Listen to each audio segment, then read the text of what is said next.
Okay, so how is this a mistake? How is this a mistake? How is this a mistake killing a family plus a baby for no reason? Okay, just to go into the continent and rule. How is it? How is it? Shh, one person at a time. Presidents that have killed babies, that have killed so many, but we still call him president. So why shouldn't we call him, like I said before, Alexander the Great? He also has, presidents have blood on their hands. They have blood of many peoples on their hands. Yeah. Even the army. How are we gonna just stop calling them But the army actually protects us. Like the army. I have a question to Jamel and Ishmael. So, what can we conclude about Alexander? I say that he's great, and you say that he's not. But who are we? We're literally 11-year-olds, 12-year-olds, 13-year-olds. Who are we to judge the way that someone conquered their land, or the way that they did it? They did it, and they did it successfully. Who are we to judge and say and critic the way that they did it? That was hundreds of years ago, for God's sake. So if adults do it as well, it's not just us that are assuming this, it's also adults and scientists who are also assuming this. It's not just us. You gotta remember that there's other people around this world who are also assuming this at the same time we are. Power as he had, I'm pretty sure you want him to kill people too. No, see. So you would be okay with killing your own family, you know? Like putting hitman on your own family? Like, yeah, okay. So Alexander the Great is coming through your house. Oh, we're doing a search for it. Oh, I don't like you. Better go kill you.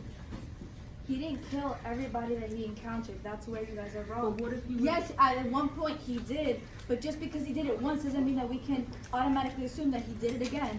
He did in 333 BC. He came upon the Virgin King.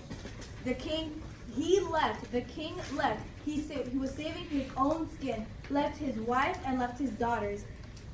Alexander, he went and he provided safety, he provided food, he provided so much more for that family, and he provided their safety. He was caring to them because that was who he was. But what if that was a trick just to lure the Persian king back to his family, to get his children back, to get his wife back? It could have been a whole trap. Who would have known? Right there on the spot, as soon as he was walking up to his family, boom, two men just could have like put a spear right through his head. Okay, It could have been a whole trap. I have a question for you. How would life be without Alexander the Great? How do you think life would be back then without his empire, with all his accomplishments that he had? History would have changed, yes, but in a better and positive way.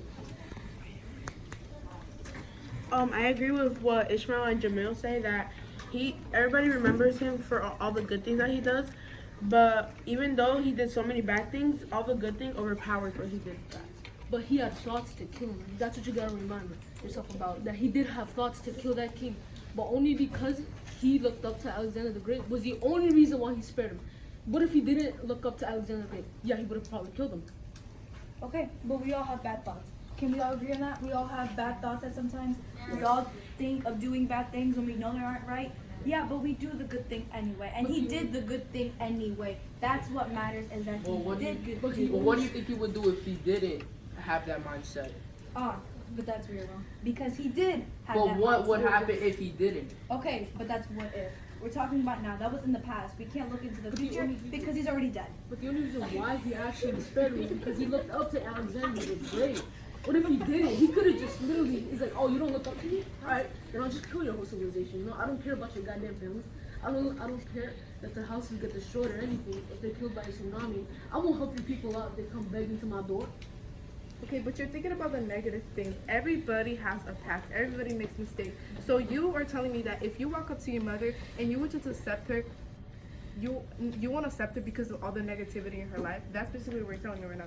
That's all that you're talking about, the negativity in his life from the past, but you're not talking or focusing on his accomplishments. That's what's huge about him, and that's why he is known today. That's why we're talking about him today, right now, exactly this time. We will stop here. At this point, okay, listen up. At this point, I am going to ask that you take your Socratic Seminar reflection papers and take the next 5 minutes in the inner circle. I have a question for Ishmael. Earlier, you and Benson as well, you both called him a monster. So I'm questioning, what's your definition of a monster? Well, a definition of a monster is a man who can't keep his sanity to himself. A person who does the same thing over and over again and doesn't realize it. He's living life again and again, not noticing what he's doing. He doesn't even realize that he's killing these babies and thinking of them as these monsters as well. Like, what did you do? Like, why are you in this civilization instead of mine? You're part of this different religion. I don't respect you because of that. So I might as well just kill you because you're in a different religion.